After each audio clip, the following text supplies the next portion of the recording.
Hello student, welcome to our channel concept chasers. তো দেখো, আমরা ক্লাস 12-এর সেমিস্টার 3-এর ইউনিট 1 লিকুইড স্টেটের যে এবিটিএ টেস্ট পেপারের সলিউশন শুরু করেছিলাম, তার কিন্তু আজ এটা লাস্ট লেকচার।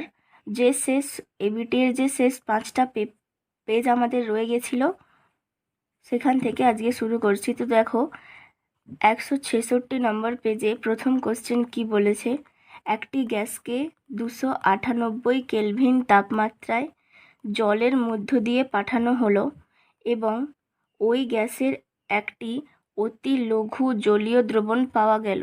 গ্যাসটি হেনরি ধ্রুবকের মান 298 কেলভিন তাপমাত্রায় 150 কিলোবার হলে যদি গ্যাসটি 2 বার অংশ চাপ প্রয়োগ করে, তবে 1 লিটার জলে গ্যাসটির কত মিলিমোল দ্রবীভূত আছে। তো দেখো, হেনরির সূত্রানুসারে আমরা কি জানি? হেনরির সূত্রানুসারে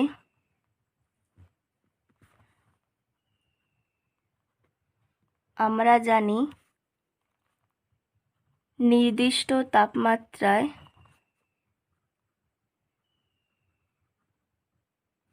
কোনো গ্যাসের দ্রাব্যতা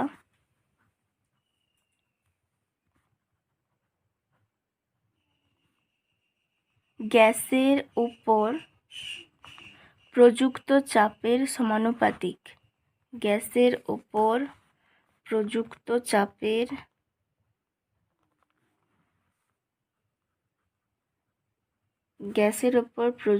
চাপের সমানুপাতিক, অর্থাৎ পি সমান KH ইন্টু এক্স, যেখানে পি সমান আংশিক চাপ, KH সমান হেনরি ধ্রুবক, আর এক্স সমান মোল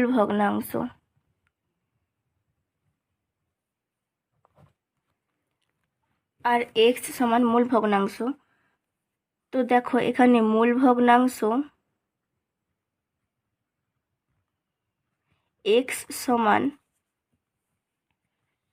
P/KH সমান, এখানে পি সমান 1 বার, না পি সমান এখানে 2 বার, এবং KH হেনরি কনস্ট্যান্ট সমান 150 কিলোবার সমান 150 ইন্টু 1000 বার সমান এত বার। 2/150 সমান 1/75,000 মূল ভগ্নাংশ। এবার দেখো, গ্যাসের মোল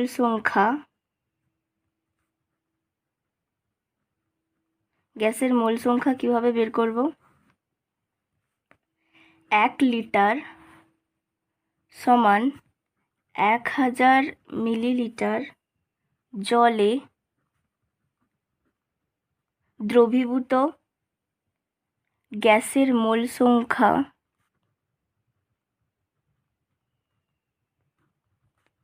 N সমান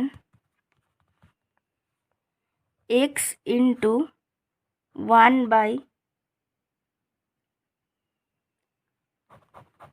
মোল সংখ্যা N সমান X ইন্টু 1000/18।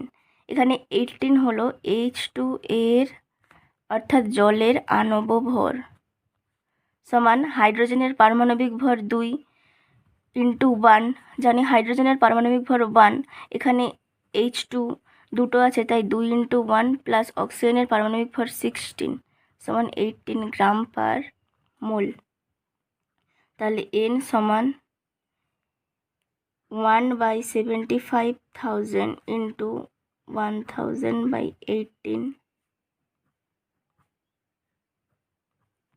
সমান 0.00074 মোল।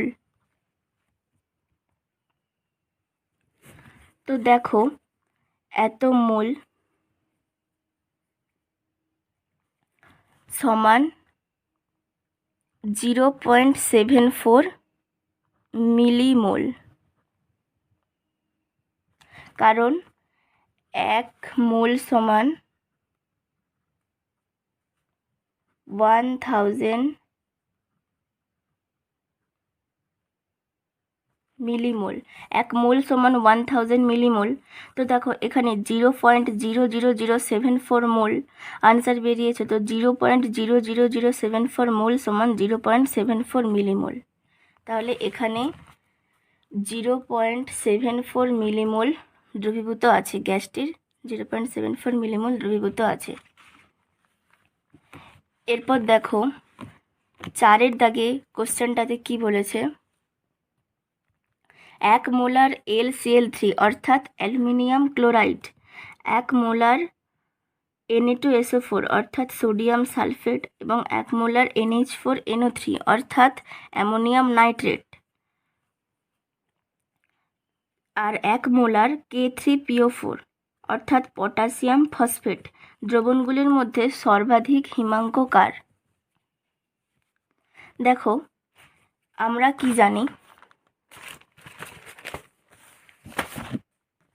হিমাঙ্কের অবনমন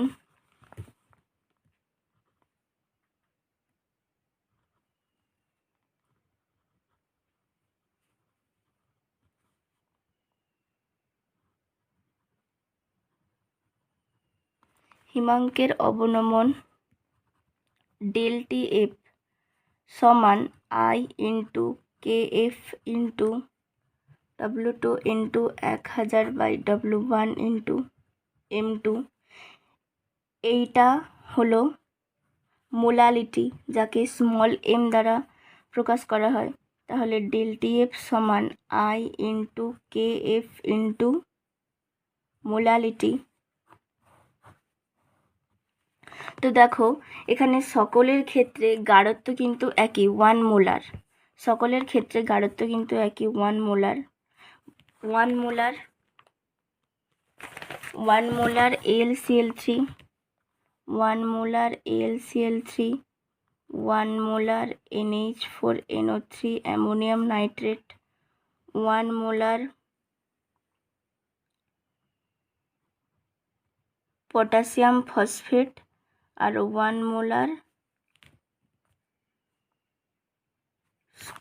মোলার সোডিয়াম সালফেট আর 1 মোলার সোডিয়াম সালফেট। তো দেখো এর ক্ষেত্রে ΔTF, তাহলে এখান থেকে যেহেতু প্রত্যেকের ক্ষেত্রে গাঢ়ত্ব একই, তাই এখান থেকে বলা যায়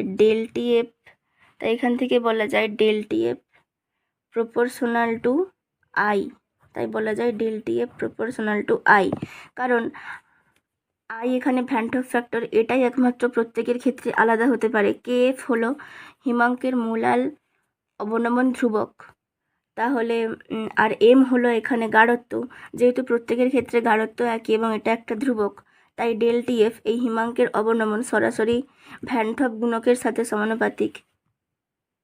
তো দেখো এর AlCl3 কীভাবে জলীয় দ্রবণে বিয়োজিত হয়, L+3+3Cl মাইনাস NH4NO3 জলীয় দ্রবণে বিয়োজিত হয় কিভাবে, NH4++NO3 মাইনাস K3PO4 জলীয় দ্রবণে বিয়োজিত হয় 3K++PO4 3 মাইনাস আর Na2SO4 2 Na++SO4 2 মাইনাস, এভাবে জলীয় দ্রবণে বিয়োজিত হয়। তো দেখো এক্ষেত্রে আয়ন সংখ্যা N সমান 4, কারণ একটা L+3 আয়ন এবং 3টা ক্লোরাইড আয়ন Cl- আয়ন, তাহলে মোট আয়ন সংখ্যা 4। এক্ষেত্রে আয়ন সংখ্যা 2, একটা অ্যামোনিয়াম আয়ন অর্থাৎ NH4+ আয়ন এবং একটা নাইট্রেট আয়ন NO3- আয়ন, তাহলে এক্ষেত্রে আয়ন সংখ্যা 4, কারণ 3টা K+ আয়ন এবং একটা PO4 3- আয়ন, এবং এক্ষেত্রে আয়ন সংখ্যা 3, দুটো Na+ আয়ন এবং একটা SO4 2- আয়ন। তাহলে দেখো এক্ষেত্রে ভ্যান ডট গুণকের মান 4। আয়ন সংখ্যা থেকে কিভাবে ভ্যান ডট গুণকের মান বের করতে হয় এটা কিন্তু আমরা আগের ভিডিওতেই জেনেছি। দেখো তবুও আমি আরেকবার বলছি, যেহেতু এক্ষেত্রে এগুলো বিয়োজিত হচ্ছে তাই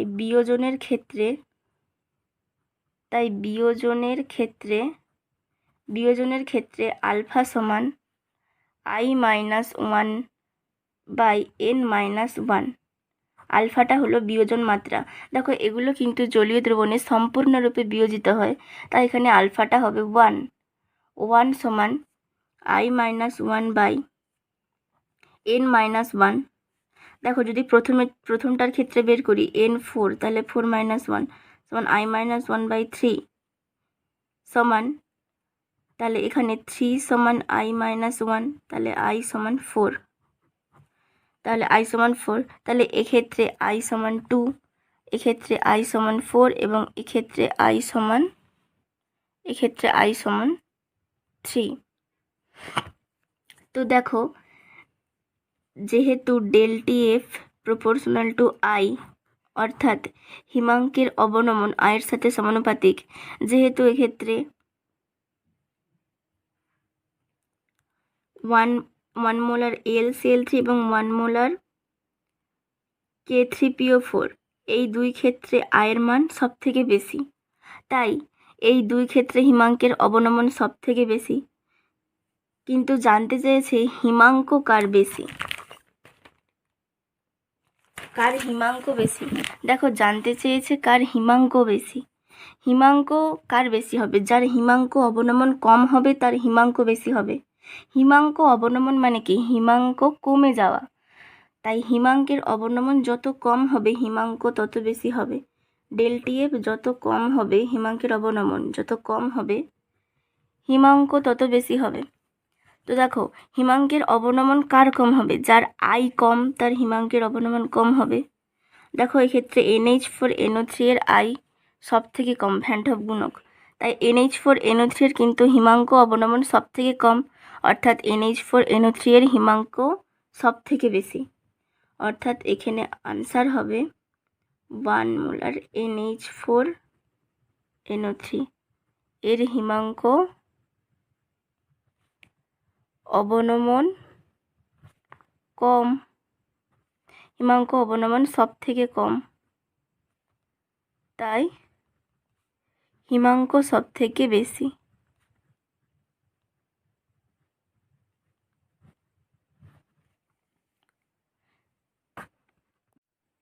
এরপর দেখো ওই পেজেই তোমাদের টেস্ট পেপারে একটা অনুচ্ছেদ দেওয়া রয়েছে, যেখানে বলা হয়েছে লঘু বা আদর্শ দ্রবণের যে সকল ধর্মাবলী কেবলমাত্র দ্রাবের গাঢ়ত্বের ওপর নির্ভর করে তাদের কলিগেটিভ ধর্ম বলে। সেরকম কিছু ধর্ম হলো বাষ্পচাপের আপেক্ষিক অবনমন, অভিস্রবণ চাপ, স্ফুটনাঙ্কের উন্নয়ন, হিমাঙ্কের অবনমন। দেখো এগুলো ইতিমধ্যেই তোমরা এই চ্যাপ্টারে আগে জেনে এসেছো। তো এগুলোই এখানে বলেছে যে সকল ধর্মগুলি দ্রাবের আপেক্ষিক আণবিক ভর নির্ণয়ে সাহায্য করে যা তাদের কলিগেটিভ ধর্মগুলির মানের সঙ্গে ব্যস্তানুপাতিক। এই সকল ধর্মের মধ্যে অভিস্রবণ চাপ দ্রাবের আণবিক ভর নির্ণয়ের ক্ষেত্রে সর্বোত্তম ধরা হয়। লঘু দ্রবণের জন্য ভ্যান ডটের সমীকরণ থেকে পাই সমান CRT, যেখানে পাই হলো অভিস্রবণ চাপ এবং সি হলো দ্রবণের মোলার গাঢ়ত্ব। দেখো এই অনুচ্ছেদটা দিয়ে এই অনুচ্ছেদ সংক্রান্ত প্রশ্ন নিচে বলেছে। দেখো 14 দাগে প্রশ্নটা কি বলেছে? এ ও বি তরল একসঙ্গে মেশানো হলে হাইড্রোজেন বন্ধন উৎপন্ন হয়, তাহলে ওই দ্রবণ নিচের কোনটি দেখাবে? দেখো 1 নম্বরে বলেছে রাউল্টের সূত্রের ধনাত্মক বিচ্যুতি, 2 নম্বরে বলেছে রাউল্টের সূত্রের ঋণাত্মক বিচ্যুতি, 3 নম্বরে বলেছে রাউল্টের সূত্রের কোনো বিচ্যুতি দেখায় না, এবং 4 নম্বরে বলেছে দ্রবণের আয়তনের সামান্য বৃদ্ধি। তো দেখো এ ও বি তরল একসঙ্গে মেশানো হলে হাইড্রোজেন বন্ধন উৎপন্ন হয়। এ ও বি তরল একসাথে মেশানো হলে হাইড্রোজেন বন্ধন উৎপন্ন হয়, অর্থাৎ এক্ষেত্রে দ্রবণের আয়তনের সামান্য বৃদ্ধি ঘটে।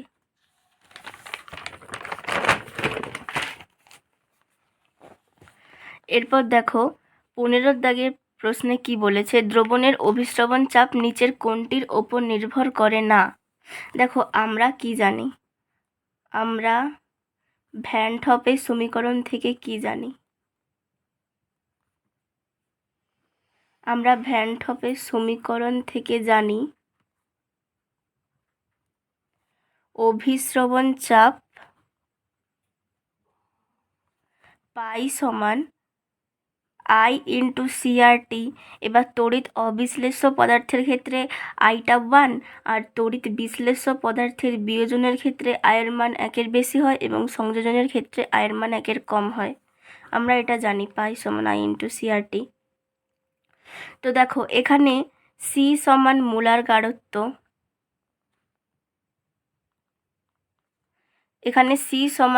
গাঢ়ত্ব, টি সমান তাপমাত্রা, কেলভিন স্কেলে তাপমাত্রা, আর আর সমান তো গ্যাস ধ্রুবক,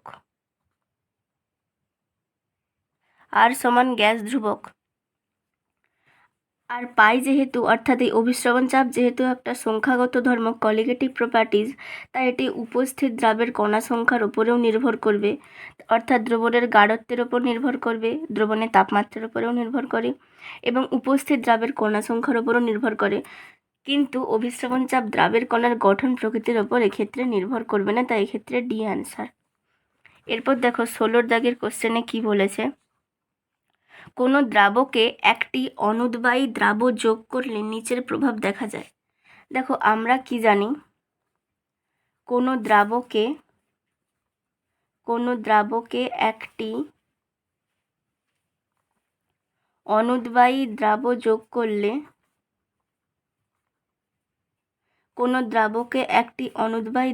যোগ করলে কি কি ঘটে? বাষ্পচাপের আপেক্ষিক অবনমন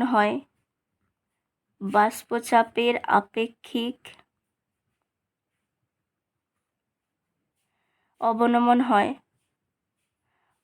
অর্থাৎ যেটা কিনা রিলেটিভ লোয়ারিং ভেপার প্রেসার। আর কি কি ঘটে? হিমাঙ্কের অবনমন,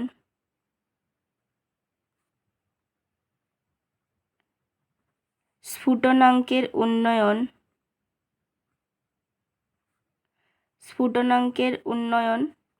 মানে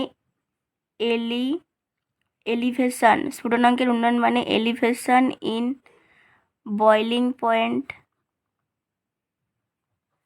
আর হিমাঙ্কের অবনমন মানে depression in freezing point,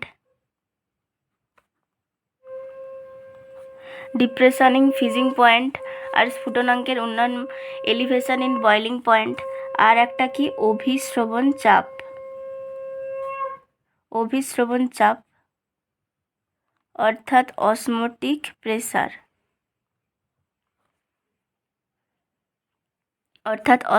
pressure. তো দেখো তাহলে বাষ্পচাপের অবনমন, এটা একটা অনুদ্বায়ী দ্রাবের ক্ষেত্রে দেখা যায়, বাষ্পচাপের আপেক্ষিক অবনমন। আর দেখো হিমাঙ্কের অবনমন দেখা যায়, আমরা কি দেখলাম যে হিমাঙ্কের অবনমন দেখা যায় কোনো দ্রাবকে একটা অনুদ্বায়ী অতড়িৎ বিশ্লেষ্য দ্রাব যদি যোগ করা হয়, তাহলে দ্রবণের হিমাঙ্ক ওই বিশুদ্ধ দ্রাবকের তুলনায় কমে যায়, অর্থাৎ হিমাঙ্কের কিন্তু অবনমন ঘটে। এখানে বলেছে হিমাঙ্কের উন্নয়ন, তাহলে এটা ভুল। এখানে বলেছে স্ফুটনাঙ্কের অবনমন, কিন্তু স্ফুটনাঙ্কের উন্নয়ন ঘটে, এটা ভুল। অভিস্রবণ চাপের হ্রাস, দেখো অভিস্রবণ চাপের পরিবর্তন হয়, এখন হ্রাস কি বৃদ্ধি সেটা আমরা এইভাবে বলতে পারবো না। তাহলে অভিস্রবণ চাপের হ্রাস বৃদ্ধি দুটোই হতে পারে, কিন্তু এখানে বলেছে অভিস্রবণ চাপের হ্রাস, অর্থাৎ এটা হবে না। তাহলে একমাত্র দেখা যায় বাষ্পচাপের অবনমন, তাই ক্ষেত্রে এই আনসার। এরপর দেখো কি বলেছে, এজি প্লাস সল সংরক্ষণে সর্বাধিক কার্যকরী। দেখো এজি প্লাস সল একটা কি ধনাত্মক সল, এজি প্লাস সল হলো একটা ধনাত্মক সল।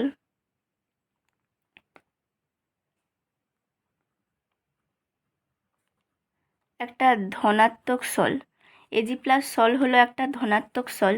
তো দেখো এই ধনাত্মক সল সংরক্ষণে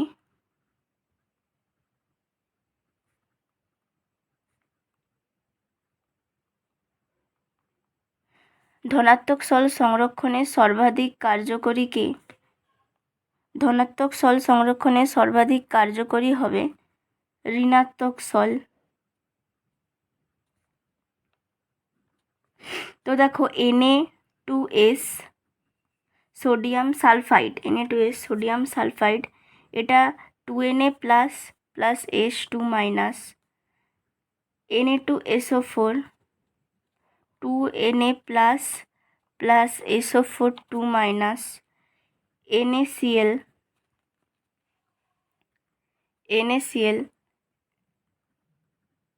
Na plus plus Cl minus এবং Na3PO4, এটা হবে 3Na plus plus PO4 3 minus.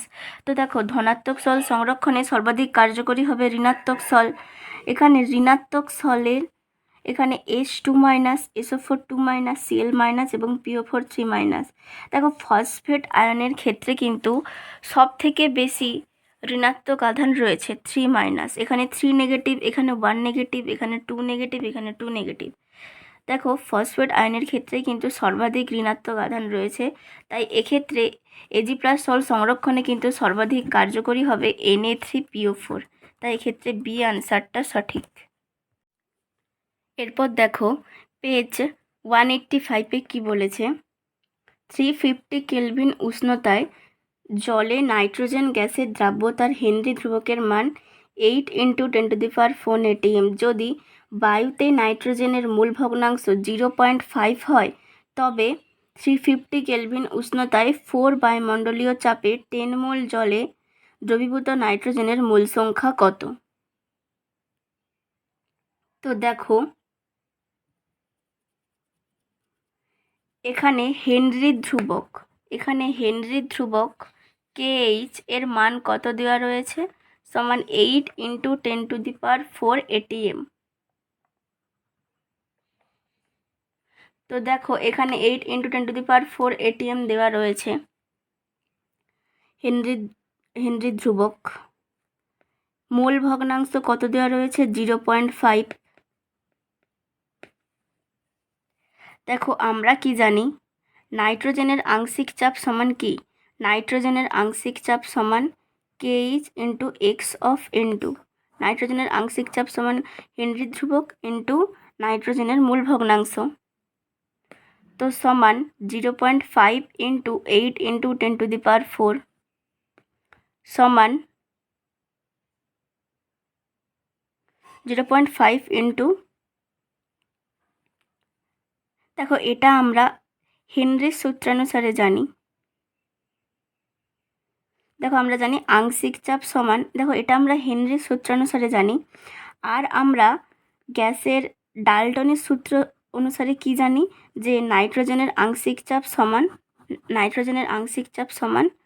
নাইট্রোজেনের মূল ভগ্নাংশ ইন্টু মোট চাপ। এটা আমরা ডাল্টনের সূত্র থেকে জানি। তাহলে এক্ষেত্রে নাইট্রোজেনের আংশিক চাপ সমান নাইট্রোজেনের মূল ভগ্নাংশ 0.5 ইন্টু মোট চাপ 4 সমান 2 atm। তাহলে এক্ষেত্রে নাইট্রোজেনের আংশিক চাপ 2 atm। দেখো হেনরির সূত্রানুসারে আমরা জানি আবার নাইট্রোজেনের আংশিক চাপ সমান হেনরি ধ্রুবক KH ইন্টু নাইট্রোজেনের মূল ভগ্নাংশ। তাহলে এখান থেকে P(N2) সমান KH into X into N2, X(N2), তাহলে X(N2) সমান P(N2/KH) সমান নাইট্রোজেনের আংশিক চাপ কত? 2 atm বাই KH মানে হেনরি ধ্রুবক কত দেওয়া রয়েছে? 8 × 10⁴ সমান 1/4 × 10⁴ সমান 1/4 ইন্টু 10⁻⁴ সমান 0.25 ইন্টু 10⁻⁻⁴ সমান 2.5 ইন্টু 10⁻⁻5।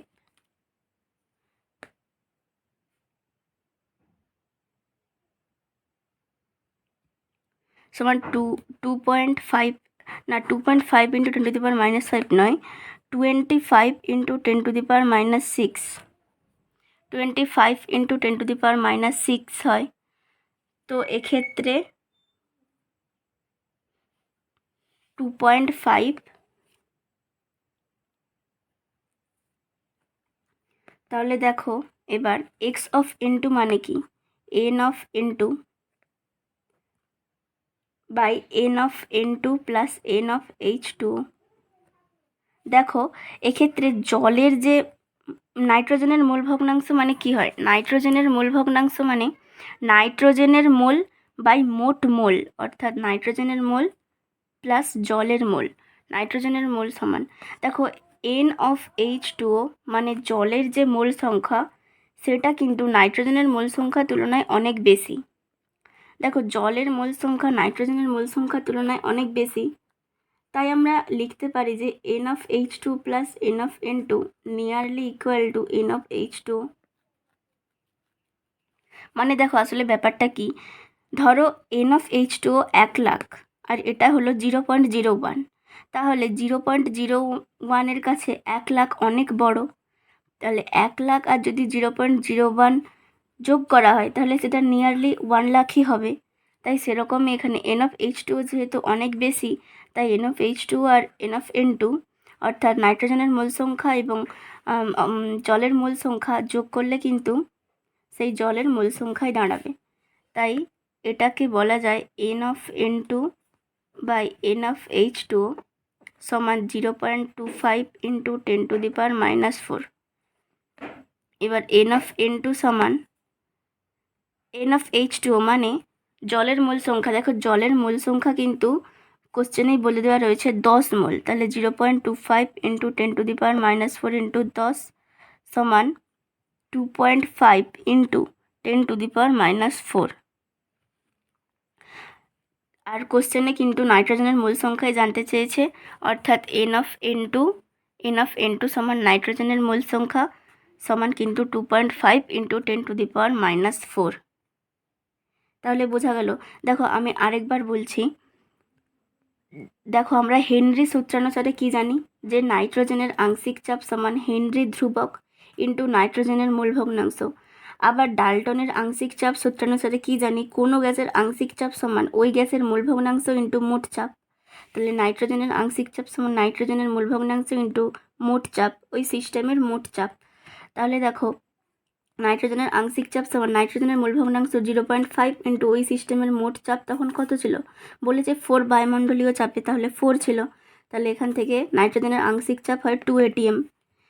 এরপর দেখো নাইট্রোজেনের আংশিক চাপ সমান যে হেনরি কনস্ট্যান্ট ইন্টু নাইট্রোজেনের মোল ভগ্নাংশ, সেখান থেকে নাইট্রোজেনের মোল ভগ্নাংশ সমান নাইট্রোজেনের আংশিক চাপ বাই হেনরি কনস্ট্যান্ট সমান 2/8 ইন্টু 10⁻⁴ সমান 1/4 ইন্টু 10⁻⁴। দেখো নাইট্রোজেনের মোল ভগ্নাংশ সমান নাইট্রোজেনের মোল বাই মোট মোল। দেখো এক্ষেত্রে জলের মোল খুব বেশি হওয়ার কারণে এদের দুজনের যোগফল জলের মোল সংখ্যার কাছাকাছি হয়, তাই এটাকে লেখা যায় যে নাইট্রোজেনের মোল বাই জলের মোল। দেখো জলের মোল এখানে বলেই দেওয়া রয়েছে কোশ্চেনে যে 10 মোল জলে দ্রবীভূত করা হলো, তাই এখানে 10। তারপর দেখো সেই ক্যালকুলেশন করলে 2.5 ইন্টু 10⁻⁻4 আনসার হয়। এরপর দেখো 25 দাগের কোশ্চেনটাতে কি বলেছে, দ্রাবক বিকর্ষী কলয়েড সংরক্ষিত করা যায়।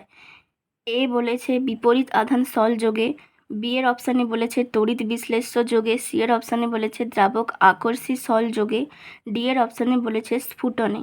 তো দেখো দ্রাবক বিকর্ষী কলয়েডকে সংরক্ষিত করতে হলে দ্রাবক আকর্ষী কলয়েডের প্রয়োজন, তবেই দ্রাবক বিকর্ষী কলয়েড সংরক্ষিত হবে। তাই এক্ষেত্রে অপশান সি দ্রাবক আকর্ষী সল যোগে। এরপর দেখো 30 দাগের কোশ্চেনটাতে কি বলেছে, অধক্ষিপ্ত FeOH এর হোল 3 অর্থাৎ ফেরিক হাইড্রোক্সাইডের সাথে FeCl3 অর্থাৎ ফেরিক ক্লোরাইড যোগ করে একটি সল প্রস্তুত করা হলো। সল প্রস্তুতির পদ্ধতির নাম ও উৎপন্ন সলের আধানের প্রকৃতি জানতে চেয়েছে। তো দেখো FeOH3 এর অধক্ষেপের মধ্যে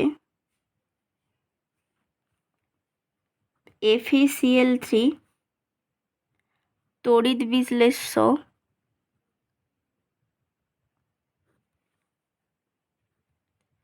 যোগ করলে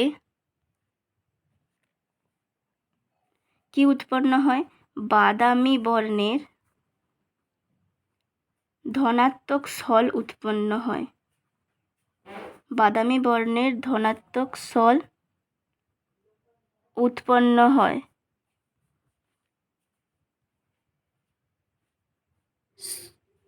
সল কণাগুলি ধনাত্মক আধান যুক্ত হয়।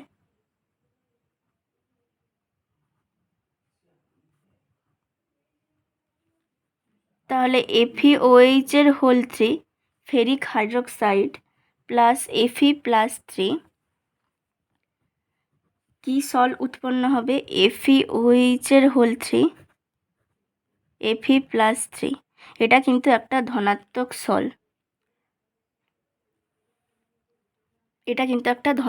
সল। তাহলে দেখো এটা যেহেতু একটা ধনাত্মক সল, তাহলে এক্ষেত্রে ধনাত্মক সল উৎপন্ন হবে। এখানে বলেছে ঋণাত্মক, তাহলে দেখো এই দুটো অপশান কিন্তু ভুল। এবার দেখো এই যে অধক্ষিপ্ত ফেরিক হাইড্রোক্সাইডের সাথে ফেরিক ক্লোরাইড যোগ করলে এই ধনাত্মক সল উৎপন্ন হয়, এই প্রক্রিয়াকে কিন্তু বলা হয় পেপটাইজেশন। আর যেহেতু এক্ষেত্রে ধনাত্মক সল উৎপন্ন হলো, তাই এক্ষেত্রে আনসার হবে ডি, পেপটাইজেশন এবং ধনাত্মক। এরপর দেখো 2 দাগের কোশ্চেনে কি বলেছে? জলে KCl, K2SO4 ও K4FeCN এর হোল 6 এর ভ্যানটপ গুণাঙ্কগুলি হলো যথাক্রমে। দেখো KCl জলীয় দ্রবণে কিভাবে বিয়োজিত হয়? K plus plus Cl minus. K2SO4 জলীয় দ্রবণে কিভাবে বিয়োজিত হয়? 2K plus plus SO4 2 minus. আর K4FeCN এর হোল 6 কীভাবে বিয়োজিত হবে? দেখো এই যে কম্পাউন্ডটা, এর ক্ষেত্রে হয়তো তোমরা পরিচিত নাও খুব ভালো করে।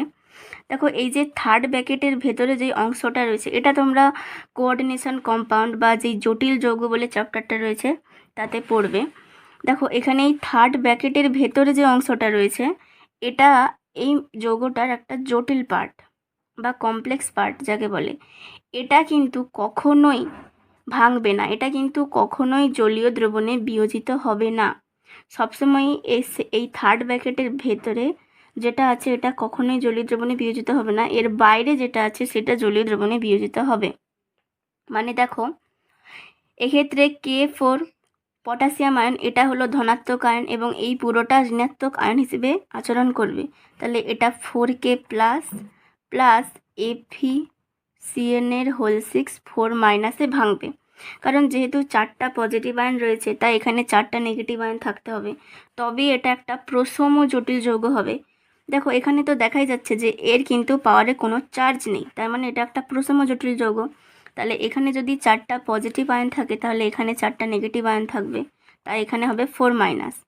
তাহলে দেখো এক্ষেত্রে কি দেখা গেল? এক্ষেত্রে আয়ন সংখ্যা সমান 2, একটা পটাশিয়াম আয়ন একটা ক্লোরাইড আয়ন। এক্ষেত্রে আয়ন সংখ্যা সমান 3, 2টো পটাশিয়াম আয়ন একটা সালফেট আয়ন। দেখো এক্ষেত্রে আয়ন সংখ্যা সমান 5, 4টা পটাশিয়াম আয়ন আর একটা এই জটিল আয়ন। তাহলে দেখো এক্ষেত্রে বিয়োজনের ক্ষেত্রে আমি তোমাদের শর্টকাট মনে রাখার জন্য বলেছি যে যটা আয়ন ভ্যানটপ ফ্যাক্টরের মান ততই হবে। তাহলে এক্ষেত্রে I সমান 2, এক্ষেত্রে I সমান 3 আর এক্ষেত্রে I সমান 5। তাহলে কি হলো? 2 3 5।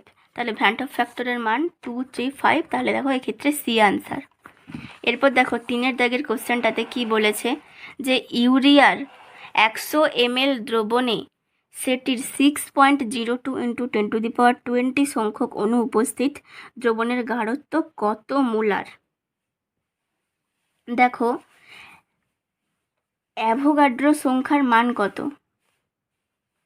অ্যাভোগাড্রো সংখ্যার মান, মানে যাকে NA দ্বারা প্রকাশ করা হয়, সমান 6.022 ইন্টু 10⁻23 পার মোল।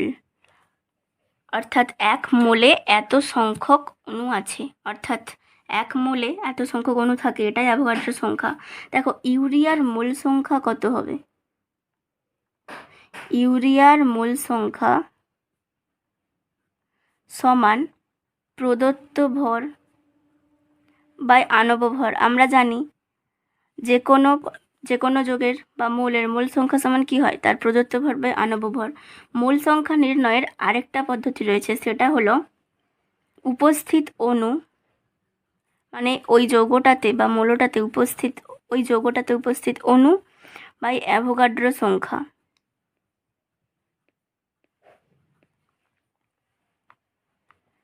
অ্যাভোগাড্রো সংখ্যা, এটা কিন্তু ইউরিয়ার মোল সংখ্যা। ইউরিয়ার মোল সংখ্যা সমান উপস্থিত অণু বাই অ্যাভোগাড্রো সংখ্যা।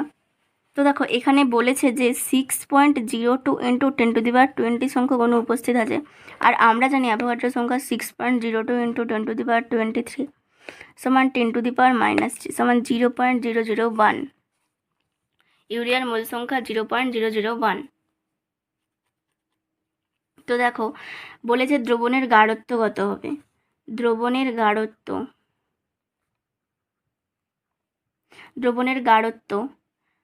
যদি C দ্বারা প্রকাশ করি তাহলে কি হয়? C সমান N/V। গাঢ়ত্ব মানে বোঝায় যে একক আয়তনে কোনো দ্রবণের একক আয়তনে কত মোল দ্রবীভূত রয়েছে। কোনো দ্রবণের গাঢ়ত্ব মানে কি? ওই দ্রবণের একক আয়তনে কত মোল দ্রবীভূত আছে।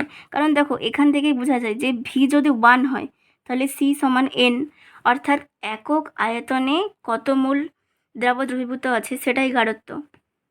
তাহলে দেখো মোল সংখ্যা আমরা তো পেয়েছি 0.001 বাই আয়তন কত? আয়তন এখানে বলা হয়েছে 100 ml।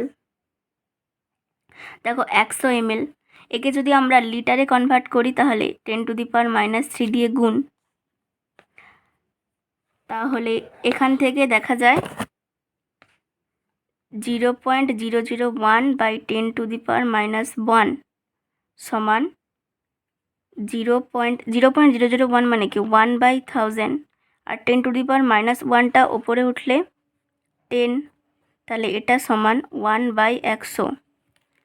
তাহলে দ্রবণের গাঢ়ত্ব C সমান 0.01 মোলার। তাহলে এক্ষেত্রে 0.01 মোলার, তাই এক্ষেত্রে বি আনসার। এরপর দেখো 4 দাগের কোশ্চেনটাতে কি বলেছে, যে নিচের কোনটিকে ব্রেডিগের আর্ক পদ্ধতিতে প্রস্তুত করা যায়? দেখো ব্রেডিগের আর্ক পদ্ধতিতে প্রস্তুত করা যায় ধাতব সল। ব্রেডিগের আর্ক পদ্ধতিতে ধাতব সল প্রস্তুত করা যায়।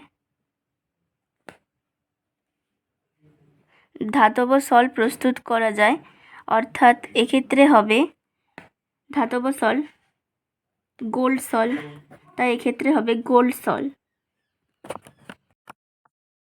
এরপর দেখো কোশ্চেন 5-এ কি বলেছে, দুটো বিবৃতি দিয়েছে, বিবৃতি A এবং বিবৃতি B।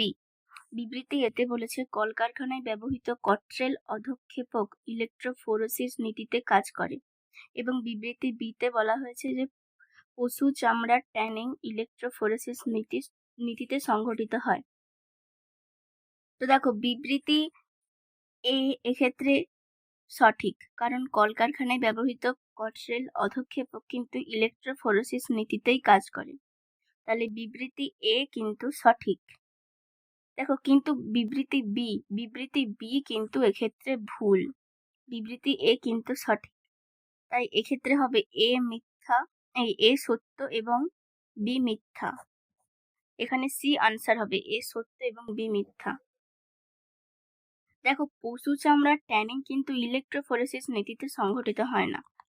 পশু চামড়ার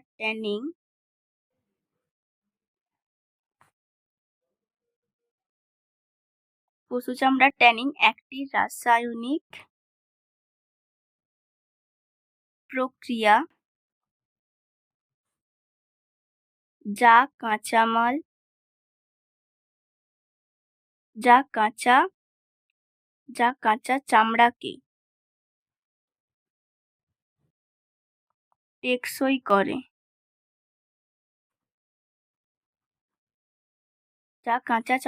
টেকসই করে এবং কি করে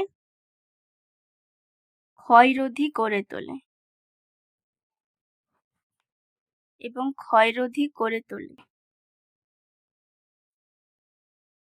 ঠিক আছে। তাই এটা কিন্তু ইলেকট্রোফোরেসিস নীতিতে কাজ করে না, তাই ক্ষেত্রে এ সত্য বি মিথ্যা। এরপর দেখো 6 দাগের কোশ্চেনটাতে কি বলেছে, 0.01 মোলার গ্লুকোজ ও 0.01 মোলার NaCl এর জলীয় দ্রবণের মধ্যে কোনটির হিমাঙ্ক বেশি? দেখো আমরা হিমাঙ্কের অবনমনের সূত্র থেকে কি জানি, হিমাঙ্কের অবনমন ΔTF অর্থাৎ ডিপ্রেশন ইন ফ্রিজিং পয়েন্ট। দেখো ΔT ফ্রিজিং পয়েন্টের সাফিক্সে F, তাই সাফিক্সে F, তাহলে ΔTF সমান KF into I into molality. যাই হোক, দেখো এদের সবার ক্ষেত্রে কিন্তু গাঢ়ত্ব একই, 0.01 মোলার। আবার KF আমরা কি জানি, KF হলো হিমাঙ্ক অবনমনের, এটা হচ্ছে মোলাল ধ্রুবক, তাহলে এটা একটা ধ্রুবক এবং এটাও সবার ক্ষেত্রে একই। তাহলে ΔTF বলা যায় যে ΔTF প্রপোর্শনাল টু I, তাই বলা যায় ΔTF প্রপোর্শনাল টু I, অর্থাৎ এটা ভ্যান হফ গুণকের সাথে সমানুপাতিক। ভ্যান হফ গুণক যত বেশি হবে হিমাঙ্ক অবনমন কিন্তু তত বেশি হবে।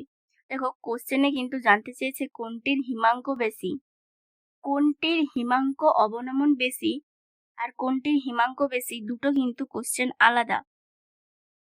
হিমাঙ্ক অবনমন যার বেশি হবে তার কিন্তু হিমাঙ্ক কম হবে, তাই হিমাঙ্ক অবনমন বেশি আর হিমাঙ্ক বেশি কথা দুটো কিন্তু আলাদা। ΔTF I যত বেশি হবে ΔTF তত বেশি হবে, এর মানে হিমাঙ্ক অবনমন তত বেশি হবে কিন্তু হিমাঙ্ক তত কম হবে। এক্ষেত্রে বলে যে হিমাঙ্ক কার বেশি, তার মানে ΔTF কম হতে হবে। ΔTF মানে হিমাঙ্কের অবনমন যত কম হবে হিমাঙ্ক তত বেশি হবে, তাহলে ΔTF কম হতে হবে। এখন ΔTF কম মানে I কম, ΔTF কম মানে I কম। তাহলে আশা করি ব্যাপারটা বোঝা গেল। তাহলে I কার ক্ষেত্রে কম হবে, দেখো গ্লুকোজ কি C6H12O6, এটা একটা জৈব পদার্থ, এটা একটা জৈব যৌগ। দেখো এটা কিন্তু জলীয় দ্রবণে বিয়োজিত হয় না, তাই এক্ষেত্রে কিন্তু I এর মান 1। আর দেখো NaCl কিন্তু জলীয় দ্রবণে Na+Cl- এভাবে বিয়োজিত হয়, তাহলে এক্ষেত্রে আয়ন সংখ্যা 2, তাই ভ্যান হফ ফ্যাক্টর 2। তাহলে দেখো এক্ষেত্রে ভ্যান হফ ফ্যাক্টর 1, এক্ষেত্রে van hop factor 2। Van hop factor কিন্তু এর ক্ষেত্রে বেশি, তাহলে এর ক্ষেত্রে হিমাঙ্ক অবনমন বেশি, তাই হিমাঙ্ক কম। এর ক্ষেত্রে কিন্তু হিমাঙ্ক অবনমন কম, তাই হিমাঙ্ক বেশি। আর এখানে জানতে চেয়েছে কোনটির হিমাঙ্ক বেশি, তাই আনসার হবে 0.01 মোলার গ্লুকোজ। এরপর দেখো 7 দাগের কোশ্চেনটাতে কি বলেছে, 0.50, 0.01 এবং 0.005 স্বর্ণ সংখ্যাযুক্ত সংরক্ষক কোলয়েডের মধ্যে কোনটির সংরক্ষণ ক্ষমতা সর্বোচ্চ? দেখো আমরা কি জানি, সংরক্ষণ ক্ষমতা কিসের সাথে ব্যস্তানুপাতিক, স্বর্ণ সংখ্যার সাথে ব্যস্তানুপাতিক। স্বর্ণ সংখ্যা যত বেশি হবে সংরক্ষণ ক্ষমতা তত কম হবে, সংরক্ষণ ক্ষমতা কিন্তু তত কম হবে। দেখো এক্ষেত্রে স্বর্ণ সংখ্যা 0. কি বলেছে, 0.50, 0.01, 0.005। দেখো এদের মধ্যে সব থেকে কম কোনটা, 0.005 সব থেকে ছোট সংখ্যা, তার মানে এস এর স্বর্ণ সংখ্যা সব থেকে কম। 0.005 এস এর স্বর্ণ সংখ্যা সব থেকে কম, তাহলে এস এর যেহেতু স্বর্ণ সংখ্যা সব থেকে কম তাই এস এর সংরক্ষণ ক্ষমতা সব থেকে বেশি। এখানে বলেছে সংরক্ষণ ক্ষমতা কার সর্বোচ্চ, অর্থাৎ এস এর সংরক্ষণ ক্ষমতা সর্বোচ্চ, কারণ এর স্বর্ণ সংখ্যা সব থেকে কম। এরপর দেখো 8 দাগের কোশ্চেনটাতে কি বলেছে, 8 দাগের কোশ্চেনে বলেছে মানব দেহের রক্ত 27°C উষ্ণতায় গ্লুকোজের 5.722% W/V অর্থাৎ ভর আয়তন জলীয় দ্রবণের সাথে আইসোটোনিক রক্তের অভিস্রবণ চাপ নির্ণয় করো। দেখো ভর আয়তন এর মানে কি, দেখো 5.722% W/V জলীয় দ্রবণ। এই কথার অর্থ কি? এই কথার অর্থ হলো 100 ml জলীয় দ্রবণে 5.722 গ্রাম দ্রাব আছে। ভর আয়তন জলীয় দ্রবণ মানে 100 ml, এত পার্সেন্ট জলীয় দ্রবণ মানে 100 ml জলীয় দ্রবণে ওই 5.722 গ্রাম দ্রাব আছে। দেখো এক্ষেত্রে তাহলে 1000 ml জলীয় দ্রবণে 57.22 গ্রাম দ্রাব আছে। 1000 ml মানেই তো 1 লিটার জলীয় দ্রবণে 57.22 গ্রাম দ্রাব আছে। দেখো এক্ষেত্রে দ্রাবটাকে, এক্ষেত্রে দ্রাবটা গ্লুকোজ, এক্ষেত্রে দ্রাবটা গ্লুকোজ। তো দেখো 1000 ml জলীয় দ্রবণে গ্লুকোজের মোল সংখ্যা কি হবে?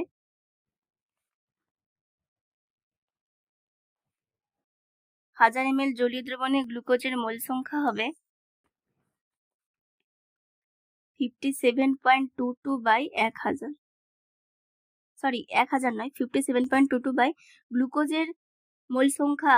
দেখো মোল সংখ্যা তো n দ্বারা প্রকাশ করা হয়, এর মানে কি জানি W/M অর্থাৎ প্রদত্ত ভর বাই আণব ভর। প্রদত্ত ভর 57.22, আণব ভর গ্লুকোজের আণব ভর কত 180। দেখো C6H12O6 এটাই গ্লুকোজের সংকেত। কার্বনের পারমাণবিক ভর কত 12, তাহলে 12 × 6 প্লাস হাইড্রোজেনের পারমাণবিক ভর 1 × 12 প্লাস অক্সিজেনের পারমাণবিক ভর 16, তাহলে 16 × 6 সমান দেখবে এটা 180 গ্রাম পার মোল, 180 গ্রাম পার মোল, তাহলে 180। দেখো তাহলে পাই সমান, আমরা জানি কি পাই সমান CRT সমান W/mVRT, W/mVRT সমান 57.22 বাই 180, এটা W/M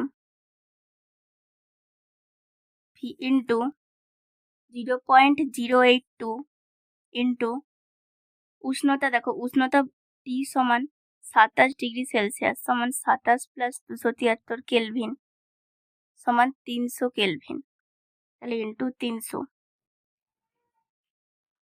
দেখো এটা ক্যালকুলেশন করলে তোমরা দেখবে 7.82 ATM, এটা ক্যালকুলেশন করলে তোমরা দেখবে 7.82 ATM আসবে। দেখো পাই সমান CRT, দেখো এখানে সিটা কি গাঢ়ত্ব, গাঢ়ত্ব সমান আমরা কি জানি, গাঢ়ত্ব সমান আমরা জানি, দেখো গাঢ়ত্ব সমান কি জানি, গাঢ়ত্ব সমান আমরা জানি N/V অর্থাৎ একক আয়তনে কত মোল গ্লুকোজ দ্রবীভূত আছে। আবার N মানে আমরা কি জানি W/M প্রদত্ত ভর বাই আণব ভর, আর V যেমন আছে তাই C সমান W/MV MVRT, আর V এখানে কত 1 লিটার, তাই দেখো এক্ষেত্রে আনসার হবে 7.82 ATM। এরপর দেখো পেজ 192 কি বলেছে, নিচের কোনটি সংখ্যাগত ধর্ম। দেখো আমরা কি জানি সংখ্যাগত ধর্ম কোনগুলো, বাষ্পচাপের আপেক্ষিক অবনমন, বাষ্পচাপের আপেক্ষিক অবনমন, তারপর স্ফুটনাঙ্কের উন্নয়ন,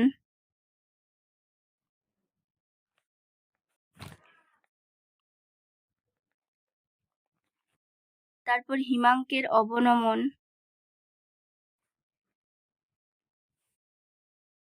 তারপর অভিস্রবণ চাপ। এগুলো কি, এগুলোই হলো সংখ্যাগত ধর্ম। দেখো এখানে অভিস্রবণ চাপ, হ্যাঁ এটা সংখ্যাগত ধর্ম। দেখো স্ফুটনাঙ্কের উন্নয়ন সংখ্যাগত ধর্ম, কিন্তু স্ফুটনাঙ্ক সংখ্যাগত ধর্ম নয়। বাষ্পচাপ ও সংখ্যাগত ধর্ম নয়। বাষ্পচাপের আপেক্ষিক অবনমন আবার সংখ্যাগত ধর্ম। দেখো বাষ্পচাপের আপেক্ষিক অবনমন সংখ্যাগত ধর্ম। তাহলে এক্ষেত্রে আনসার বাষ্পচাপের আপেক্ষিক অবনমন। তারপর দেখো কি বলেছে 2 দাগে, আদর্শ দ্রবণ উৎপন্ন করে না।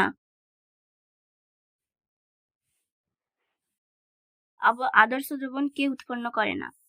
দেখো এক্ষেত্রে কি বলেছে, বেনজিন এবং কার্বন টেট্রাক্লোরাইড। দেখো বেনজিন এবং কার্বন টেট্রাক্লোরাইড কিন্তু একটা অধ্রুবীয় দ্রাবক। অজৈব দ্রাবক। এরা কিন্তু আদর্শ দ্রবণ উৎপন্ন করে।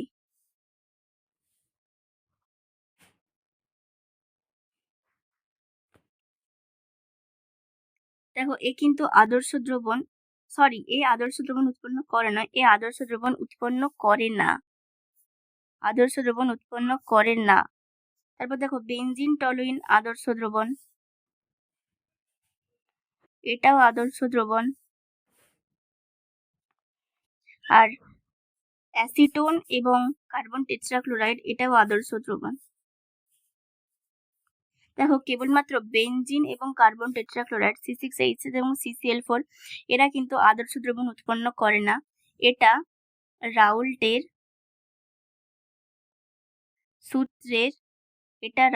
সূত্রের ধনাত্মক বিচ্যুতি প্রদর্শন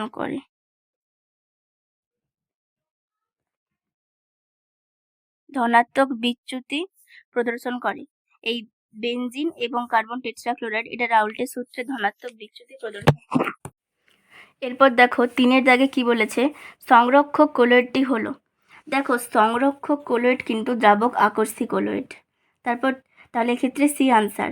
টিন্ডাল প্রভাব একটি আলোক সক্রিয় ধর্ম যা কোন বিষয়ের সাথে সংরক্ষিত, যা কিন্তু বিচ্ছুরণের সাথে সম্পর্কিত। এরপর দেখো বলেছে এক্স বিওয়াই তড়িৎ বিশ্লেষের বিয়োজন মাত্রা আলফা ভ্যান হফ ফ্যাক্টরের সাথে সম্পর্কিত কিভাবে? দেখো AXBY যেমনটা ধরো আমরা জানি Na2SO4, যদি Na2SO4 হতো তাহলে এটা জলীয় দ্রবণে কীভাবে বিয়োজিত হয়? 2Na plus SO4 2-। তাহলে দেখো AXBY কীভাবে জলীয় দ্রবণে বিয়োজিত হবে? XA plus YB minus. যদি আমরা এই AXBY যৌগের এই এটাকে ধনাত্মক পার্ট ধরি এবং এই বিটাকে ঋণাত্মক পার্ট ধরি, তাহলে এটা জলীয় দ্রবণে এভাবে বিয়োজিত হবে XA প্লাস YB মাইনাস। তাহলে এক্ষেত্রে আয়ন সংখ্যা N সমান কত? X সংখ্যক A প্লাস আয়ন রয়েছে আর Y সংখ্যক B প্লাস আয়ন রয়েছে, তাই এক্ষেত্রে আয়ন সংখ্যা X প্লাস Y N সমান। আবার দেখো আমরা কি জানি, বিয়োজনের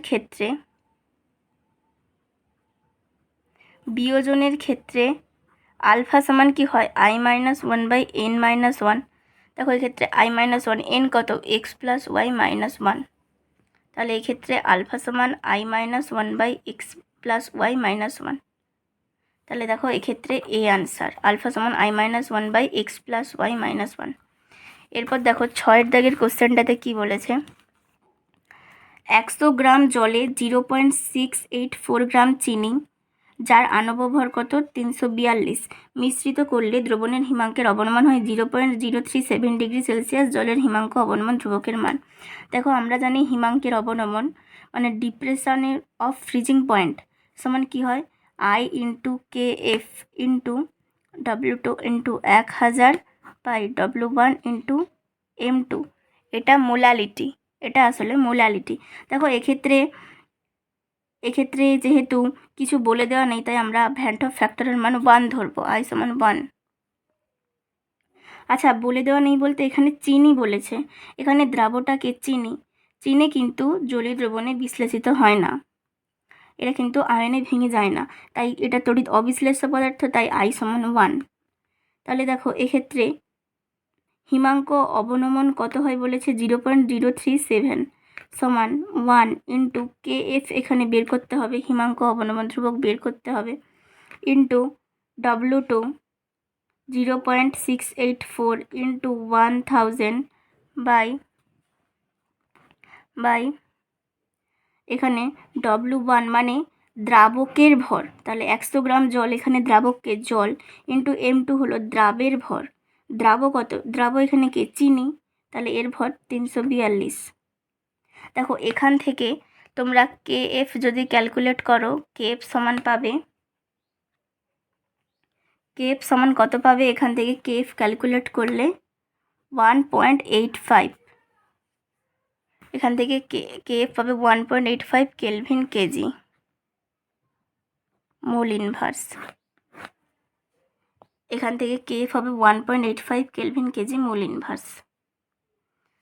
দেখো আমি যদি টার্মগুলো একবার লিখি, দেখো আমি তোমাদের আরেকবার বলছি, যদি ΔTF, এই যে ΔTF সমান KF into W2 into 1000 by W1 into M2, এখানে W2 সমান দ্রাবের ভর, W1 সমান দ্রাবকের ভর, আর M2 সমান দ্রাবের আণবিক ভর, আর KF সমান Himank অবনমন মোলাল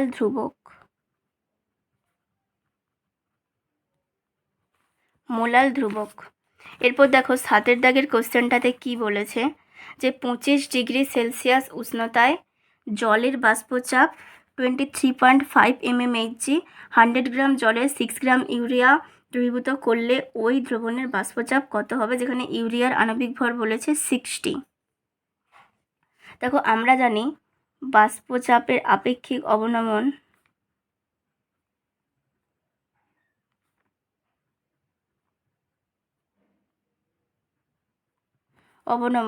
P0 minus P by P0 সমান W2 into M1 by W1 into M2।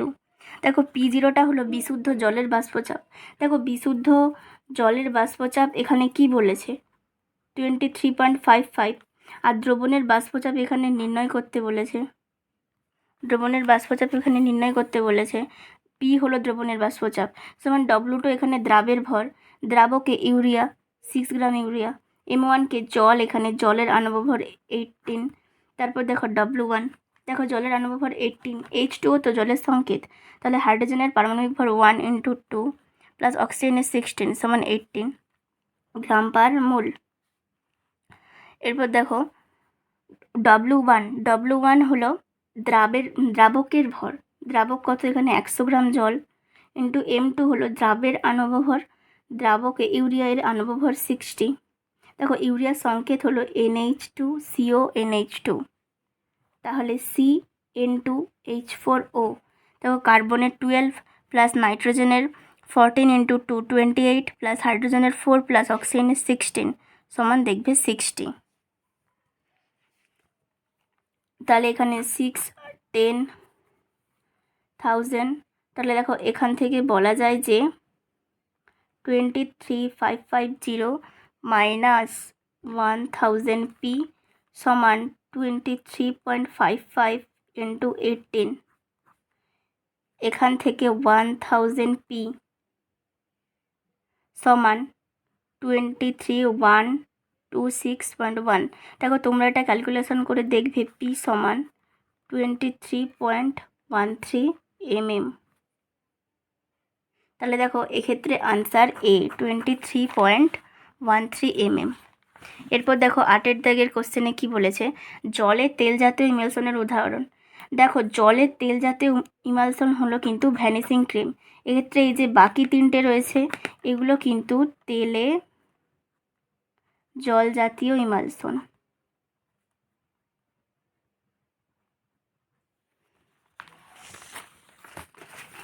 এরপর দেখো 9 দাগের, আচ্ছা এরপর দেখো পরের পেজ, 202 পেজ 202তে কি বলেছে, HCl এবং CO2 গ্যাসগুলোর মধ্যে কোন গ্যাসটির জলে দ্রবীভবনের ক্ষেত্রে হেনরির সূত্র প্রযোজ্য নয়।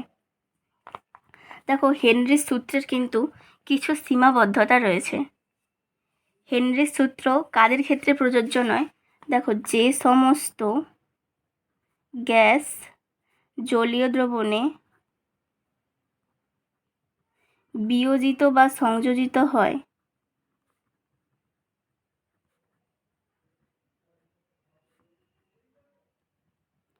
তাদের ক্ষেত্রে হেনরির সূত্র প্রযোজ্য নয়।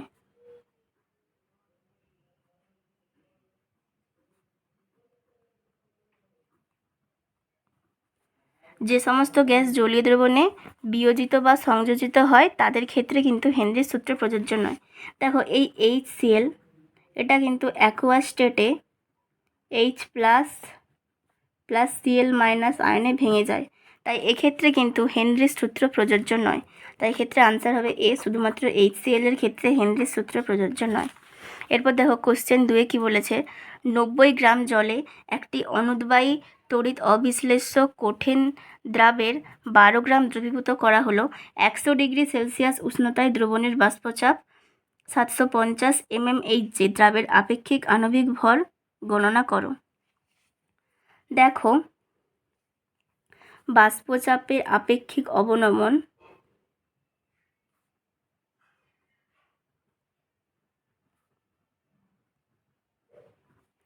P0 মাইনাস P/P0 সমান W2 into M1 by W1 into M2।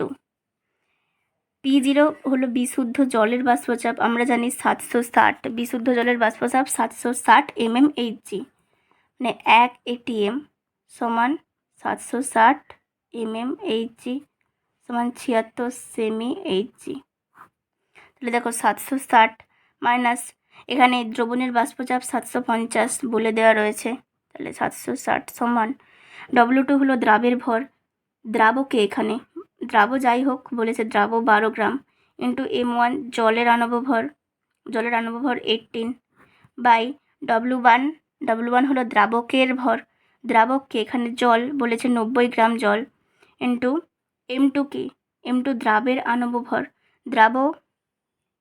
এখানে দ্রাবের আণব ভরই বের করতে বলেছে M2।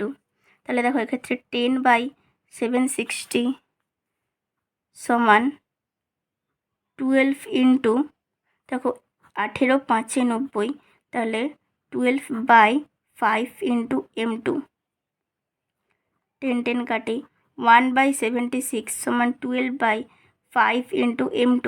দেখো 5 M2 সমান 12 ইন্টু 76, তাই M2 সমান 12 ইন্টু 76/5 সমান 182.4 গ্রাম পার মোল। দেখো এটা নিয়ারলি ইকুয়াল টু 180 গ্রাম পার মোল, কারণ দেখো এখানে অপশান যেগুলো দেওয়া রয়েছে 170, 180, 188 আর 177, তো দেখো এখানে 182.4 গ্রাম পার মোলের কাছাকাছি কিন্তু 180 গ্রাম পার মোল, তাই ক্ষেত্রে বি আনসার। এরপর দেখো কোশ্চেন 3তে কি বলেছে, পাহাড়ি রাস্তায় বরফ পড়লে কি ছড়ানো হয়? পাহাড়ি রাস্তায় বরফ পড়লে কি ছড়ানো হয়? দেখো পাহাড়ি রাস্তায় বরফ পড়লে নুন ছড়ানো হয়। দেখো এক্ষেত্রে সোডিয়াম ক্লোরাইড NaCl এবং CaCl2 ক্যালসিয়াম ক্লোরাইড দুটোই কিন্তু লবণ, তাই এক্ষেত্রে আনসার হবে সি, উভয়ই। দেখো পাহাড়ি রাস্তায়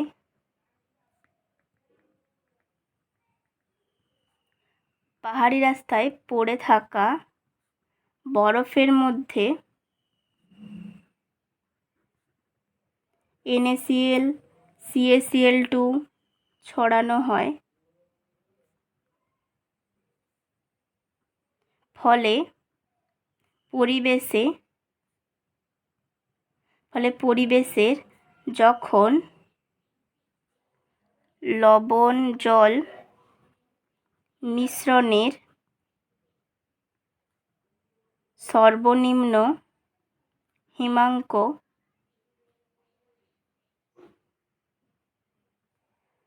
ওপরে উঠে যায়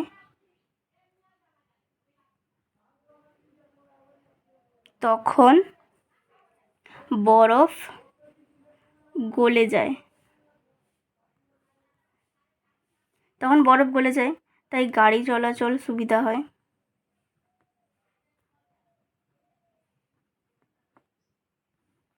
অর্থাৎ দেখো, পাহাড়ি রাস্তায় পড়ে থাকা বরফের মধ্যে যদি NaCl, CaCl2 এইসব ছড়িয়ে দেওয়া হয়, তাহলে সর্বনিম্ন হিমাঙ্কটা, তাহলে ওই যে লবণ জলের যে মিশ্রণের হিমাঙ্ক, ওটা খুব মিশ্রণের হিমাঙ্কের ওপরে উঠে যায়। পরিবেশের হিমাঙ্ক ওই মিশ্রণের হিমাঙ্কের ওপরে উঠে যায়, সর্বনিম্ন হিমাঙ্কেরও উপরে উঠে যায়, তাই বরফ গলে যায়, তাই গাড়ি চলাচল সুবিধা হয়। এরপর দেখো কোশ্চেন 4-এ কি বলেছে। কোশ্চেন 4-এ বলেছে স্তম্ভ A আর স্তম্ভ B এর মধ্যে মিল। দেখো, লঘু দ্রবণ, A বলেছে লঘু দ্রবণ, B এ বলেছে জলের নিম্ন বাষ্পচাপ, C এ বলেছে বেনজিন টলুইন মিশ্রণ, আর D এ বলেছে ধনাত্মক বিচ্যুতি প্রদর্শনকারী দ্রবণ। দেখো, ধনাত্মক বিচ্যুতি প্রদর্শনকারী দ্রবণ কিন্তু সর্বনিম্ন স্ফুটনাঙ্কেও অ্যাজিওট্রপ মিশ্রণ, অর্থাৎ D এর কিন্তু I, D এর I। এরপর দেখো বেনজিন টলুইন মিশ্রণ, এটা কিন্তু আদর্শ দ্রবণ, বেনজিন টলুইনের মিশ্রণ কিন্তু আদর্শ দ্রবণ। এরপর দেখো লঘু দ্রবণ কিন্তু হাইড্রোজেন বন্ধন এবং জলের নিম্ন বাষ্পচাপ কিন্তু রাউল্টের সূত্র। তাহলে দেখো এক্ষেত্রে A4B3C2, দেখো A4B3C2 D1, তাই এক্ষেত্রে কিন্তু D আনসার। এরপর দেখো কি বলেছে কোশ্চেন 5-এ। কোশ্চেন 5-এ বলেছে 25 ডিগ্রি সেলসিয়াস উষ্ণতায় M/10 ইউরিয়া ও M/10 KCl দ্রবণের মধ্যে কোন দ্রবণের অভিস্রবণ চাপ বেশি? দেখো, আমরা জানি অভিস্রবণ চাপ সমান কি হয়, অভিস্রবণ চাপ পাই সমান CRT।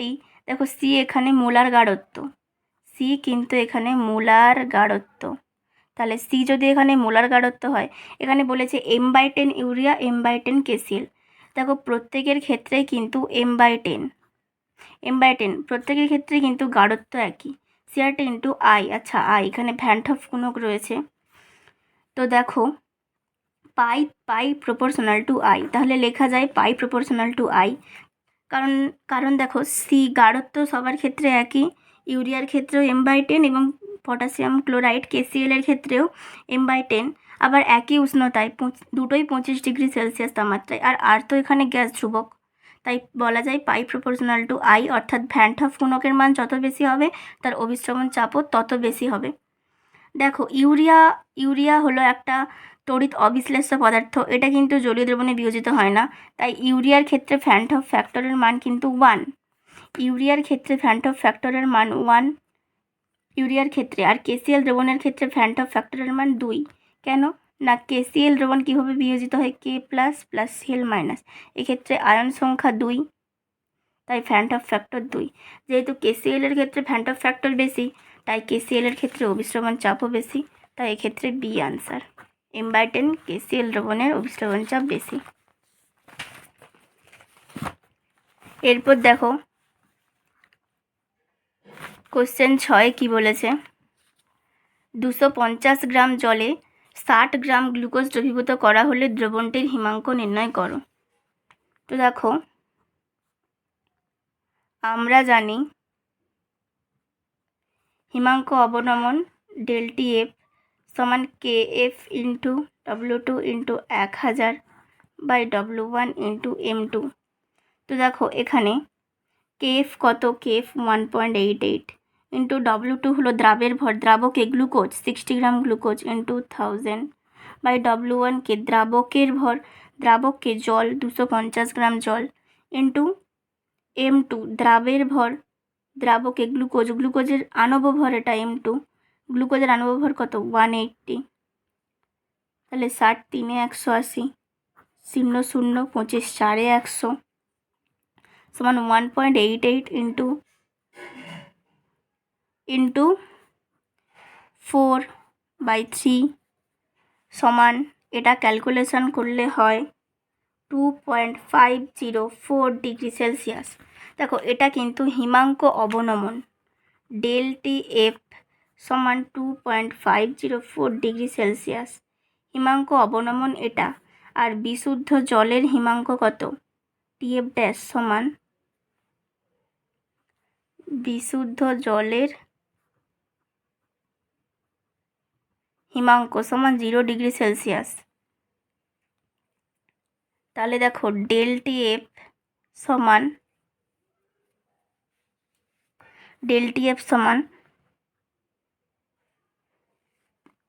টিএফ ড্যাশ, ডেলটি এফ সমান টিএফ ড্যাশ মাইনাস টিএফ। তাহলে 2.504 সমান 0 ডিগ্রি সেলসিয়াস মাইনাস টিএফ। তাহলে টিএফ সমান তাহলে এখান থেকে বলা যায় টিএফ সমান মাইনাস 2.504 ডিগ্রি সেলসিয়াস। তাহলে এক্ষেত্রে answer D, minus 2.504 degree Celsius. দেখো এরপর কোশ্চেন 7-এ কী বলেছে, 2.5 কেজি 0.25 মোলাল ইউরিয়া জলীয় দ্রবণ প্রস্তুত করা হলে কত গ্রাম ইউরিয়া প্রয়োজন? দেখো কত গ্রাম ইউরিয়া প্রয়োজন। তো দেখো এক্ষেত্রে মোলালিটি এম সমান কি W2 into 1000/W1 into M2, এটাই মোলালিটি। W2টা কি হলো এখানে দ্রাবের ভর, দ্রাব 2.5 কেজি ইন্টু 1000/W1, W2 দেখো W2 এখানে দ্রাবের ভর, আর এখানে কিন্তু দ্রাবের ভর অর্থাৎ ইউরিয়ার ভরই বের করতে বলেছে। তাহলে W2 ইন্টু 1000, আর W1টা এখানে 2.5 ইন্টু M2 হলো ইউরিয়ার আণব ভর 60, আর মোলালিটি বলে দিয়েছে কত, মোলালিটি 0.25। তাহলে 0.25 সমান এটা, 0.25 সমান এটা। তো তাহলে দেখো মোলালিটি সমান এখানে বের করা হলো। তাহলে এই ক্ষেত্রে কি হবে না, এই ক্ষেত্রে 0 0 কেটে হবে, 0 0 কেটে গেলে W2, এখান থেকে W2 সমান 2.5 ইন্টু 60 ইন্টু 0.25। তাহলে এটা যদি এরকম হয়, দেখো এখানে 2.5টা কিন্তু এখানে কেজিতে ছিল। আচ্ছা এটা আমি লক্ষ্য করিনি, 2.5 কিন্তু এখানে কেজিতে রয়েছে। তাহলে এখানে যদি আমি গ্রামে কনভার্ট করি তাহলে 1000 দিয়ে গুণ করতে হবে, তাহলে এই 1000 কেটে হবে, তাহলে এখানে শূন্যটা রয়ে যাবে। তাহলে 2.5 ইন্টু 0.25 ইন্টু 60 সমান, দেখবে এটা হবে ক্যালকুলেশন করলে 37.5 গ্রাম। তাহলে W2 সমান 37.5 গ্রাম। তাহলে এক্ষেত্রে আনসার বি, 37.5 গ্রাম। এরপর দেখো কোশ্চেন 8-এ কী বলেছে, ইউরিয়ার একটি দ্রবণ 3% W/V অর্থাৎ ভর আয়তন গ্লুকোজ দ্রবণের সাথে আইসোটোনিক হলে ইউরিয়া দ্রবণের গাঢ়ত্ব। দেখো আইসোটোনিক মানে কি, দুটো দ্রবণ আইসোটোনিক মানে কি বোঝায়, দুটো দ্রবণের অভিস্রবণ চাপ সমান। তাহলে আমরা লিখতে পারি পাই ইউরিয়া, মানে ইউরিয়ার অভিস্রবণ চাপ সমান পাই গ্লুকোজ। কারণ এখানে বলেছে যে ইউরিয়ার একটি দ্রবণ এত গ্লুকোজ দ্রবণের সাথে আইসোটোনিক, তাহলে পাই ইউরিয়া সমান পাই গ্লুকোজ। দেখো পাই সমান CRT, তাহলে আমরা বলতে পারি সি ইউরিয়া RT সমান সি গ্লুকোজ RT। দেখো দুজনের ক্ষেত্রে কিন্তু সার্বজনীন গ্যাস ধ্রুবক একই, আর কেটে যাবে, আর দুটোই একই উষ্ণতায়, তাই TT কেটে যাবে। তাই ইউরিয়ার গাঢ়ত্ব সমান গ্লুকোজের গাঢ়ত্ব। দেখো এখানে ইউরিয়া দ্রবণের গাঢ়ত্বই কিন্তু বের করতে বলেছে। তাহলে সি ইউরিয়া সমান গ্লুকোজের গাঢ়ত্ব। তাহলে গ্লুকোজের গাঢ়ত্ব কত, দেখো এখানে বলেছে 3% W/V অর্থাৎ ভর আয়তন গ্লুকোজ দ্রবণ। দেখো এই কথাটার মানে কি বোঝায়? 3% ভর আয়তন গ্লুকোজ দ্রবণ মানে কি? মানে হলো 100 ml দ্রবণে 3 গ্রাম গ্লুকোজ আছে। 100 ml দ্রবণে 3 গ্রাম গ্লুকোজ আছে। তাহলে 100 ml দ্রবণে 3 গ্রাম গ্লুকোজ আছে, তাহলে 1000 ml দ্রবণে কত গ্রাম গ্লুকোজ আছে? 30 গ্রাম গ্লুকোজ আছে। তাহলে 1000 ml মানে কত? 1 লিটার। তাহলে 1 লিটার দ্রবণে 30 গ্রাম গ্লুকোজ আছে। তাহলে দেখো, তাহলে এখানে সি অফ ইউরিয়া মানে ইউরিয়ার গাঢ়ত্ব সমান কী হবে? N/V। গাঢ়ত্ব সমান N/V অর্থাৎ একক আয়তনে কত মোল দ্রাব দ্রবীভূত আছে। একক আয়তনে কত মোল দ্রাব দ্রবীভূত আছে। তাহলে দেখো এক্ষেত্রে গ্লুকোজের মোল সংখ্যা কি হবে? গ্লুকোজের মোল সংখ্যা সমান 30/180, কারণ প্রদত্ত ভর বাই আণব ভর, এখানে প্রদত্ত ভর কত? 30 গ্রাম গ্লুকোজ আর গ্লুকোজের আণব ভর 180 সমান 1/6। তাহলে গ্লুকোজের মোল সংখ্যা 1/6। তাহলে সমান 1/6 আর ভি তো 1, কারণ 1 লিটার দ্রবণ, তাহলে সমান 1/6। তাহলে সি অফ ইউরিয়া সমান সি অফ গ্লুকোজ সমান 1/6 সমান এটা হবে 0.167 মোলার। তাহলে এক্ষেত্রে আনসার সি 0.167 মোলার। এরপর দেখো তোমাদের এবিটি এর টেস্ট পেপারের এটা শেষ পেজ 231। এর প্রথম কোশ্চেন কি বলেছে? জলীয় দ্রবণে ইথানলের মোল ভগ্নাংশ 0.08 হলে দ্রবণের মোলালিটি কত? দেখো একটা শর্ট সূত্র রয়েছে শর্টকাটের জন্য, মোল ভগ্নাংশ এবং মোলালিটির সম্পর্ক।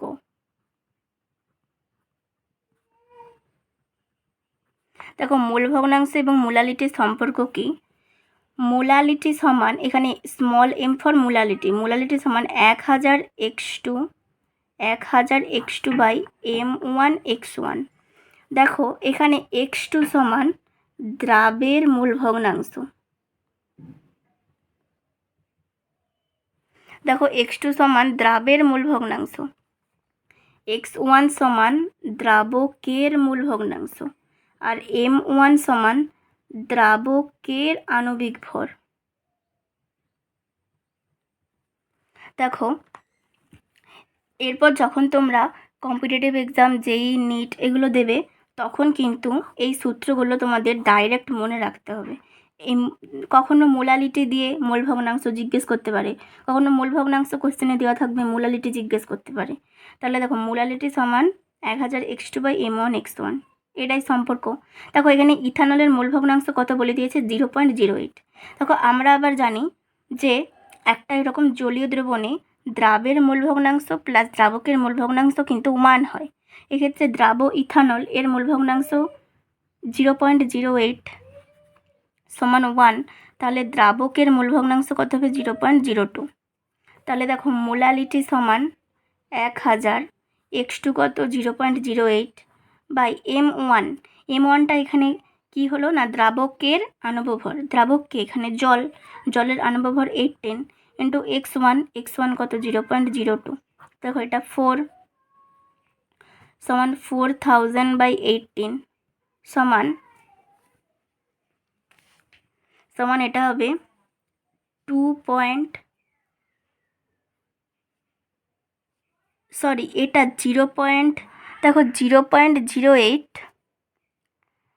আর দেখো 1 থেকে 0.08 যদি বিয়োগ করি, এখানে আমার বিয়োগটা ভুল হয়েছে, কারণ এটা যদি x1 প্লাস 0.08 সমান যদি 1 হয়, তাহলে x1 সমান এখানে 0.92 হবে, সরি এটা 0.92, তাহলে এটা এরকমভাবে কাটা যাবে না, 0.92, তাহলে এটা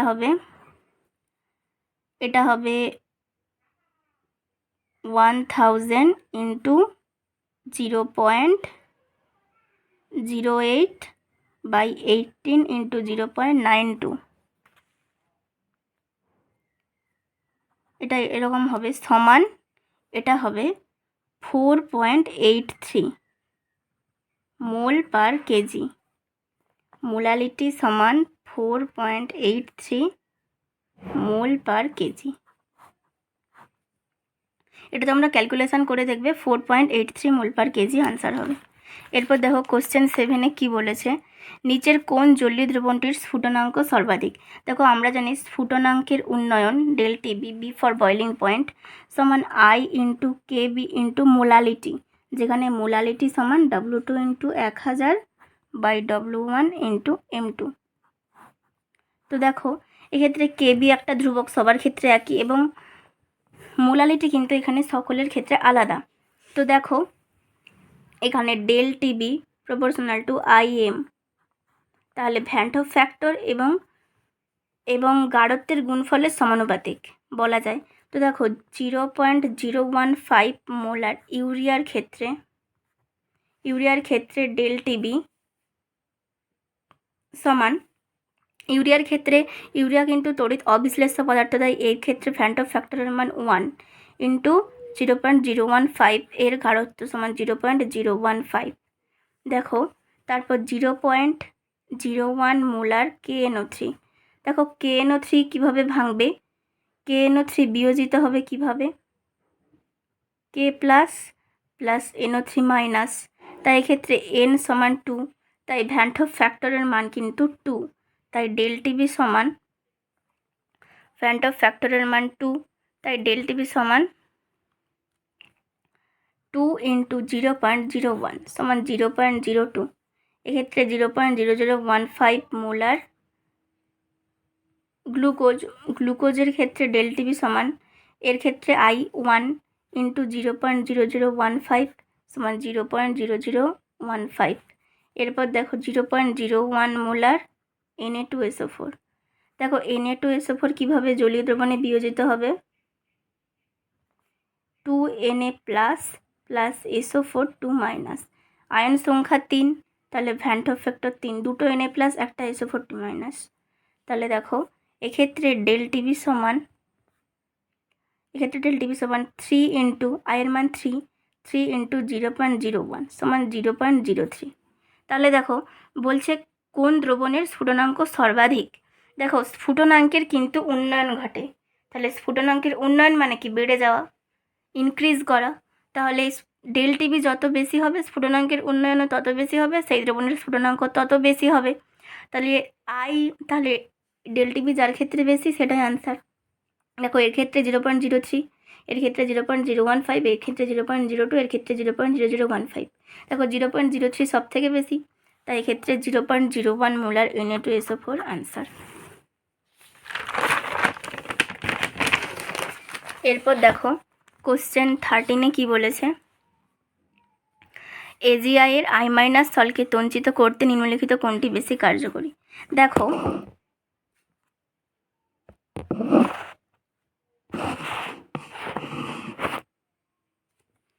দেখো কোশ্চেন 13-এ বলেছে, তাহলে I- তো একটা ঋণাত্মক স্থল, এটা একটা ঋণাত্মক স্থল, তাহলে দেখো একে তঞ্চিত করতে ধনাত্মক স্থলের প্রয়োজন,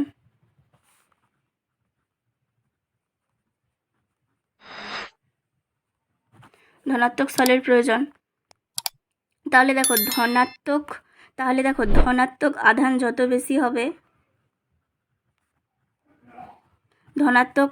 যত বেশি হবে তঞ্চন ক্ষমতা তত বেশি